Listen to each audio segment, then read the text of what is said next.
So guys finally One Piece chapter 11-18 అయితే వచ్చేసింది. అసలు ఈ చాప్టర్ చదివిన తర్వాత అందరి బుర్రలు పాడైపోయినాయి. ఎందుకంటే ఈ చాప్టర్ లో మనం విట్నెస్ చేసాం 2 సన్ గాడ్ నికాస్ ని. మీ అందరు తెలిసిందే వన్ పీస్ లో ఉన్నది ఒకే నికా, అదే మన లూఫీ. కానీ ఇప్పుడు చూసుకుంటే మన బానీ కూడా సన్ గాడ్ నికలా మారిపోయింది. నిజం చెప్పాలంటే దీని మీద చాలా మందికి ఇలా మిక్స్డ్ ఒపీనియన్స్ అయితే ఉన్నాయి. కానీ నాకేమనిపిస్తుంది అంటే బహుశా మన బానీ యొక్క పవర్స్ యూజ్ చేసే ఏన్షియంట్ టైమ్ లో మన జాయ్ బాయ్ ని ఓడించుంటారు. ఒకసారి మీరే ఆలోచించండి గైస్, మన జాయ్ బాయ్ చాలా పవర్ఫుల్ వ్యక్తి. ఆ టైంలో అలాంటిది తన్ని అలా ఓడించారంటే ముందు కూడా ఒక స్ట్రాంగెస్ట్ మెంబర్ ఉండుంటాడు కదా. బహుశా ఆ టైంలో తను కూడా బానీ యొక్క డబుల్ ఫ్రూట్ పవర్స్ ని యూజ్ చేసి ఉంటాడు. అలాగే వీళ్ళందరూ కలిసి మన జాయ్ బాయ్ ని డిఫీట్ చేసి ఉంటారు. By the way it is just my theory, కానీ ఈ చాప్టర్ అయితే లిటరలీ అదిరిపోయింది బ్రో. సో ఇంకా నేర్చుకున్న లేటెస్ట్ వీడియో, కానీ అంతకన్నా ముందు మీ మా ఛానల్ ని ఇప్పుడు సబ్స్క్రైబ్ చేసుకోకపోతే తొందరగా వెళ్ళి సబ్స్క్రైబ్ చేసేయండి. అసలే మెయిన్ ఛానల్లో ఒక కాపీరైట్ పడింది. ప్రీవియస్ వన్ పీస్ వీడియో పెట్టాను, అది ఎందుకు తీసాడో తెలీదు. యూట్యూబ్ వాడు తీసాడు, అందులో కాపీరైట్ కంటెంట్ అయితే ఏది లేదు. అయినా ఆ వీడియో పోయింది. ఇంతకీ వన్ పీస్ వీడియోస్ మెయిన్ ఛానల్లో కొన్ని రోజుల వరకు రావు. సో ఈ ఛానల్నే వస్తాయి కాబట్టి ఈ ఛానల్ని కూడా సబ్స్క్రైబ్ చేసేయండి గైస్. సో ఇంకేం నేర్చుకున్నా లేటెస్ట్ వీడియో.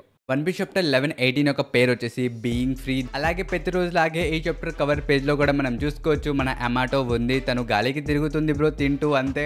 ఇంక ఈ చాప్టర్ స్టార్ట్ అయింది మెరిన్స్ యొక్క అరుపుల నుంచి. మన మెరిన్స్ అయితే అరుస్తూ ఉంటారు, తొందరగా పదండి ఈ షిప్ నుంచి బయటికి వెళ్ళిపోదాం అని చెప్పి. ఇప్పుడు మీరైతే అనుకోవచ్చు ఏమైపోయింది బ్రో ఆ షిప్ కానీ. ఆ షిప్ మీద అయితే మన జైంట్ రోబోట్ పడిపోతుంది అనమాట. పైగా ఆ రోబోట్ మెల్లిమెల్లిగా మునిగిపోతూ ఉండిద్ది. అప్పుడు తనకి ఒక లాస్ట్ థాట్స్ అయితే వస్తాయి. ఆ రోబోట్ అనుకుంటూ ఉండిద్ది, నువ్వు ఎక్కడున్నా జాయ్ బాయ్, నేను నిజంగా నిన్ను కలవాలనుకున్నా, ఇంకోసారి మన పార్ట్స్ కలుస్తాయి అనుకున్నా, కానీ ఇక్కడ చూసుకుంటే మనం కలవలేకపోయాం. పైగా నువ్వు ఇక్కడే ఉన్నావు కదా జాయ్ బాయ్, ఇది చాలా వియర్డ్, దగ్గరగా ఉన్నా సరే మనం కలవలేకపోయామని చెప్పి ఆ రోబోట్ అనుకుంటూ అలా నీళ్ళల్లో మునిగిపోతాడు. ఇక దీంతో సీన్ షిఫ్ట్ చేసి మనకైతే ఆ పిగ్ గోరోసే దగ్గరికి తీసుకెళ్తారు. అంత పెద్ద పిగ్ ని చూసిన తర్వాత మెరిన్స్ అందరూ కంగారు పడిపోతారు. ఎందుకంటే మన మెరిన్స్ ఇప్పుడు వరకు అలాంటి ఒక ట్రాన్స్ఫర్మేషన్ ని ఎక్కడ చూడలేదు. సో వాళ్ళకి కూడా తెలీదు అది ఒక గోరోసే అని. ఇక దీంతో సీన్ షిఫ్ట్ చేసి వేగపంక్ ఒక బ్రాడ్కాస్ట్ దగ్గరికి తీసుకెళ్తారు. ఇక్కడైతే బ్రాడ్కాస్ట్ ఇప్పుడే ఆగిపోయింది అనమాట. అది చూసి చాలా మంది కంగారు పడిపోతారు. అసలు ఏమైంది, వేగపంక్ లాంటి జీనియస్ ని ఎవరు చంపేశారు? ఒకవేళ మన వేగపంక్ తను చెప్పినట్టే ఒక పెద్ద సీన్ చేస్తుంటే మన గవర్నమెంట్ వాళ్ళు తన్ని చంపరు. ఎందుకంటే మన వేగపంక్ గవర్నమెంట్ కోసం చాలా చేసిండు.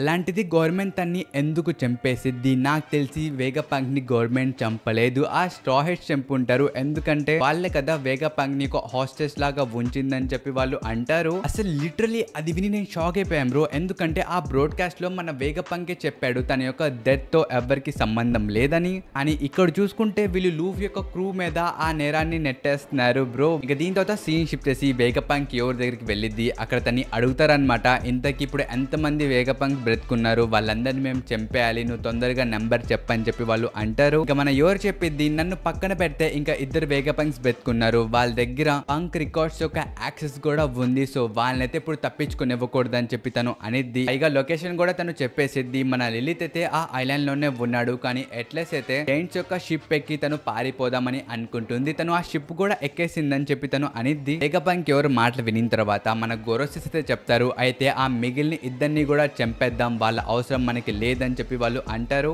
దీంతో సీన్ షిఫ్ట్ చేసి మనకి జైంట్స్ ని చూపిస్తారు. అక్కడ చూసుకోవచ్చు వాళ్ళ షిప్ అయితే ప్రస్తుతం కదిలింది. అసలు వాళ్ళ షిప్ ముందు మీరు మెరీన్ షిప్ ని కంపేర్ చేసుకోండి bro, it's like a toy. ఇక్కడ మనం లూఫీని కూడా చూసుకోవచ్చు, తను కూడా బాగా ఎక్సైటెడ్ గా ఉన్నాడు అనమాట. తను చెప్తున్నాడు నా మిగతా క్రూ మెంబర్స్ ఏరని చెప్పి తను అడుగుతున్నారు. వాళ్ళు చెప్పారనమాట వాళ్ళు వెనకాల వస్తున్నారని చెప్పి. ఇంకా దీంతో సీన్ షిఫ్ట్ చేసి మనకు కొంతమంది ఆఫీసర్స్ ని చూపిస్తారు. అక్కడ చూసుకోవచ్చు వాళ్ళైతే చాలా చిన్న పిల్లలుగా ఉన్నారనమాట. మన బానీ తన పవర్స్ ని ఉపయోగించి వాళ్ళని చిన్నగా చేసింది. ఇక మన బానీ మెరిన్స్ కి చెప్పిద్ది, మీరందరూ నన్ను వదిలిపెట్టేసి చాలా పెద్ద తప్పు చేశారు, నేను ఫ్యూచర్ లో మీ అందరికి చాలా పెద్ద ట్రబుల్ ని అవుతానని చెప్పి తను అనిద్ది. నాకు తెలిసి మన ఓడా సెన్సే ఏదో ఇక్కడ హైలైట్ చేస్తున్నారు బ్రో. ఎందుకంటే జస్ట్ ఈ మాట చెప్పడానికి మన బానీకి ఒక సెపరేట్ ప్యానలే ఇచ్చారు. సో నాకు తెలిసి ఫ్యూచర్ లో ఈ మాటకి ఒక పెద్ద ఇంపాక్ట్ ఉండిద్ది. దీని తర్వాత సీన్ షిఫ్ట్ చేసి ఆకాశం వైపుకి తీసుకెళ్తారు. అక్కడ చూసుకోవచ్చు మన పక్షి గోరోసే అయితే ప్రస్తుతం ఆ జైంట్ యొక్క షిప్ మీద డాట్ చేయడానికి వస్తున్నాడు.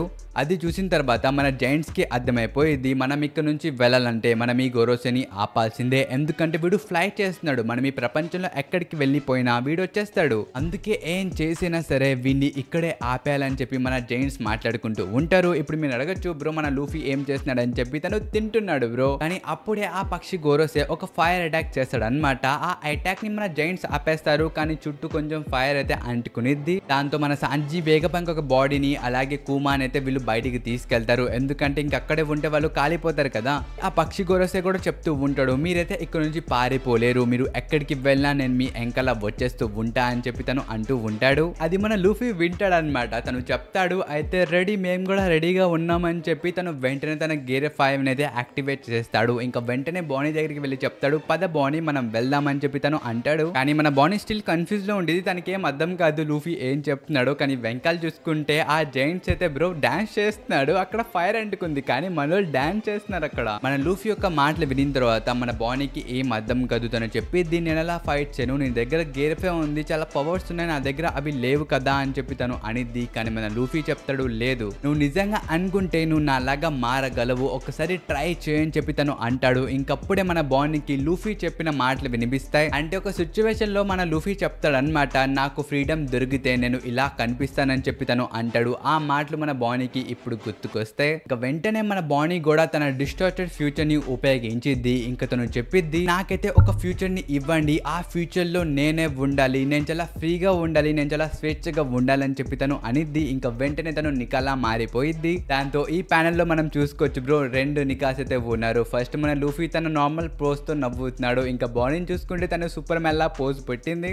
అసలు లిటరలీ ఇది చూసిన తర్వాత గోరోసెస్ ది, జాయింట్స్ ది, మన ఆడియన్స్ ది అందరిది చిరిగిపోయింది అనమాట బ్రో. నేనైతే ఊహించలా మన బాడీ ఇలా చేయగలదని. Back to chapter. ఇక్కడ మన కూమా యొక్క చిన్న ఫ్లాష్ బ్యాక్ ని చూపిస్తారు. తను జిన్నీకి చెప్తాడు కదా, మన కూతుర్ని నేను జాగ్రత్తగా చూసుకుంటా, తనకి నేను ఫ్రీడమ్ ఇస్తానని చెప్పి తను అంటాడు కదా. అదైతే ఇప్పుడు ఫైనల్లీ జరిగిపోయింది బ్రో. మన లూఫీ వల్ల తనకైతే ఇప్పుడు ఫ్రీడమ్ దొరికేసింది. పైగా మన లూఫీ కూడా చెప్తాడు, పద బానీ వాళ్ళకి చూపిద్దాం మనం ఏంటో అని చెప్పి తను అంటాడు బ్రో. వీళ్ళిద్దరిని చూసి మెరిన్స్ కంగారు పడిపోతారు. వాళ్ళకైతే జైంట్స్ లా కనిపిస్తారు వీళ్ళు. ప్రస్తుతం వాళ్ళు వాళ్ళ జైంట్స్ ఫార్మ్స్ లోనే ఉన్నారు. అలాగే మన గోరోసెస్ కూడా తెలిసిపోయింది ఇక్కడ ఏదో జరగబోతుందని చెప్పి, వాళ్ళు కూడా కంగారు పడిపోతారు. ఇంక ఈ చాప్టర్ లాస్ట్ లో మనం చూసుకోవచ్చు ఆ రోబోట్ ని. ఆ రోబోట్ చెప్పిద్ది, నువ్వు వచ్చేసావా జాయ్ బాయ్ అని చెప్పి తను అనిద్ది. ఇప్పుడు ఇది వినిన తర్వాత మీ అందరికి డౌట్స్ వస్తాయి, ఇంతకీ ఆ రోబోట్ జాయ్ బాయ్ అని చెప్పి ఎవరిని అనింది, మన బాడీని అనిందా, మన లూఫీని అనిందా అని చెప్పి మీరందరూ అనొచ్చు. ఇక్కడ మెయిన్ ఏంటంటే గైస్, ఉన్నది ఒకే జాయ్ బాయ్, అదే మన లూఫీ. మన బాడీ తన్ని ఇమిటేట్ చేస్తుంది అనమాట, అందుకనే తనకి ఆ పవర్స్ వచ్చాయి. పైగా మీ అందరికి తెలిసిందే మన బాడీ అయితే ఇప్పటి నుంచి కాదు ఎప్పటి నుంచో లూఫీ లాగా మారాలనుకుంటుంది. ఎగ్జాంపుల్ గా మన సన్ గాడ్ నికో యొక్క ఎబిలిటీస్ లబ్బర్ లాగా ఉంటాయని తెలిసిన తర్వాత మన బాడీ కూడా ఒక లబ్బర్ లాగా మారిపోయింది. అలాంటిది ఇప్పుడు తనకి రియల్ సన్ గాడ్ నికా ఎవరో కూడా తెలిసిపోయింది. తను ఎలా